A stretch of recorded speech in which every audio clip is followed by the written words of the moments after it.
Welcome to the Guelph Real Estate Report podcast with your host and Guelph realtor, Ryan Waller. This podcast is designed to provide information for those buying and selling homes in the Guelph area to make the process more informative, fun, and a little less stressful. Now, on with the show. Hey everyone, welcome back to the Guelph Real Estate Report podcast. This is episode number 34. My name is Ryan Waller and I work in Guelph Real Estate with my wife Beth, and together we run one of the top volume teams in the city of Guelph and within Keller Williams Canada. And our goal is to help our clients, past, present, and future, get more information on the Guelph real estate market to help them make more informed decisions. Spring is in the air, and today we're going to talk about the month to date, that is the March 1st to 15th Guelph real estate numbers. But to give you a bit of backstory before we talk about that, if you look back at January, it was a slow month. In fact, it was the slowest January we've seen in years, and also one of the slowest months in totality that we've seen in years. Then we moved into February, and it finished as the slowest volume February that we have seen in a long time. So back-to-back sluggish months. When I say lowest volume, I'm referring to the number of actual houses that sell. It seems that buyers are in no rush to buy, and when they are looking to buy, it seems that they're not overly interested in the items, as in houses, that are on the market. So they are not moving, and sellers have mysteriously disappeared. A lot of them took their houses off the market in December and didn't return as of yet. And if it's anything like our client base, they're probably going to be coming in the next month or so. And so here we are into March, the early spring market. And this is typically when we start to see volume rise. And the number of listings rise, the number of buyers looking rises, and overall transaction volume goes from sluggish in January and February, it picks up in March, and peaks eventually in May before it slowly comes down from there. And so here we are in March, and inventory has certainly risen. We're at 450 houses on the market in Guelph, which is the first time in a little while that we've actually surpassed what we were at in early December. We took a big dip, and now we're back up to those levels again. 240 of those are in the condo/townhouse segment. 210 of those are in the detached segment, for a total of 450 listings. However, listings may have risen, but sales have not. And in fact, sales are actually lower on a per-day basis in March so far than February, which I don't think I've seen before. Sales in February averaged 3.8 houses sold per day, and we are trending the first half of March at 3.73. So we're actually below the sales velocity, the trend in February, which it is only half the month. There is the second half of March. As weather gets warmer, it could make up for it, but there was no seasonal increase that we typically see coming into March. To give some perspective, if we were sitting at 3.7 this year, that is the lowest. In fact, prior to this year, it ranged from 4.5 last year all the way up to 11.6. So to be at 3.7 is that we are definitely the lowest bar in the past number of years. If you want to see a visual of this or read the whole thing in writing, it's always available on our blog at bethandryan.ca. Why is the volume down? Well, it's not exclusive to Guelph. I think all of this part of Ontario is going through the similar sort of trend. And there are a number of factors. I won't go in depth on them, but things like the U.S.-Iran conflict, things like the jobs numbers that came out last week that weren't great, mortgage renewals, and a lot of people not wanting to make big decisions in around the same time they're going to be renewing their mortgage. Weather played a role as well. It's been a long, cold winter, and a lot of people have just decided to wait until it gets warmer. Certainly our client base has expressed that, not only as buyers, but as sellers, that they would like to wait until the warmer weather before they do anything. And it may just be a delayed start to the year. The overall average price in Guelph so far in March is at $749,000. That's made up of $849,000 from the detached segment and $539,000 from the condo segment. If you blend them all together, again, it rolls up at $749,000, which is a move up from February. But again, it's only 15 days, so things certainly can change. There were 38 sales in detached and 18 in the condo and townhouse market, bringing the total number of sales so far in March to 56.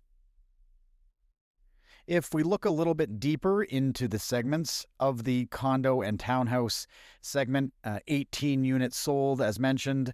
$360,000 was the low. That was a condo in the Onward Willow neighborhood, and $900,000 was the high. That was a condo in the, I think it was a townhouse in the Pine Ridge neighborhood. The overall average, as mentioned, $539,000. We've been moving between low 500s and at one point the peak of about $600,000 as an average. So we're just below the midpoint. Nothing really alarming there. I have been bearish on this segment because we do continue to see inventory rise and sales just not keeping up. We have about 8 months inventory in this segment, and at 6 months you become a buyer's market. So we're well into a buyer's market in the condo segment. But there are some encouraging things in that we're seeing more than one sell per day, where for a little while this was less than one. So it does look like there are people starting to move into these, but they're not willing to pay over the asking price. 0 units so far this month have sold over the asking. 1 was at the asking, and the remaining 17, or 94%, have sold under the asking price. And the majority of transactions here selling under the asking price would indicate that there's definitely room to negotiate. It would be consistent with a buyer's market. And homes are selling on average at about 97% of the last asking price, meaning there is about 3% negotiation on average. Not every house, but on average, it is happening.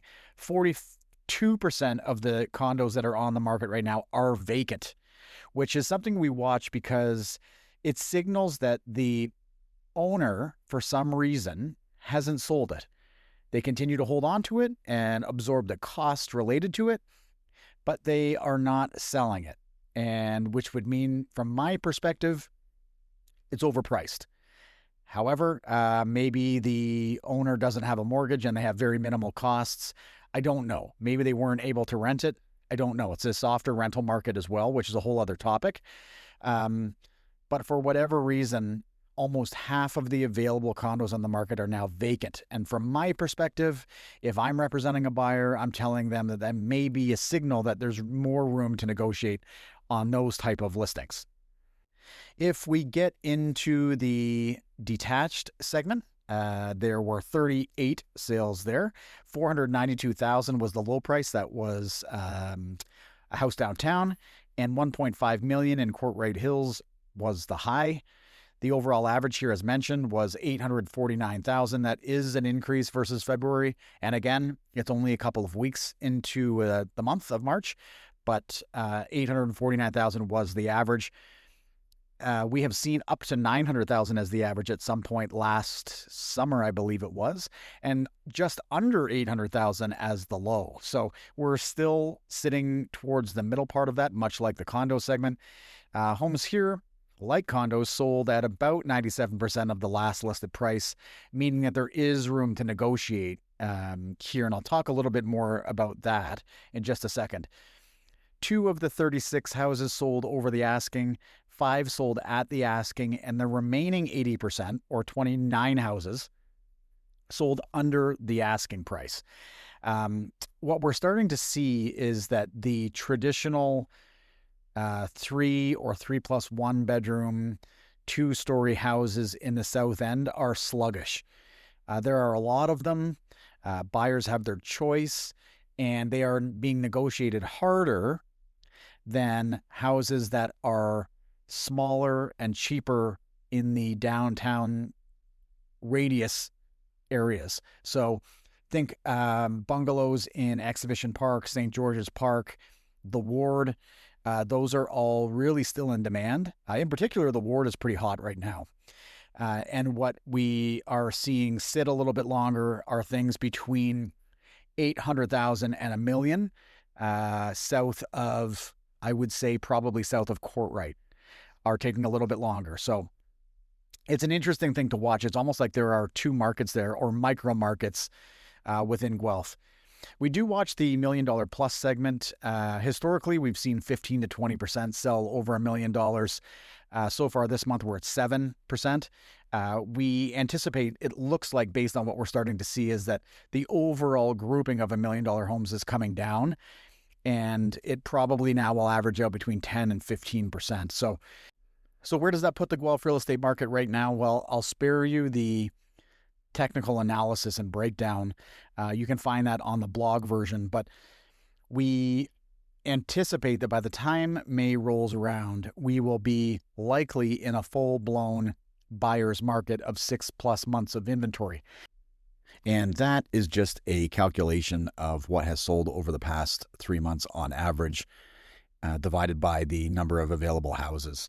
The metric is designed to just give an idea of what direction we're heading in, but the mix of more inventory and lower sales velocity is a perfect mixture for a buyer's market, which I think we're going to see shortly. So as always, if you have any questions on the Guelph real estate market, feel free to reach out to us, and we will be back at the end of March with the total first quarter sales update on the Guelph real estate market. Have a great week.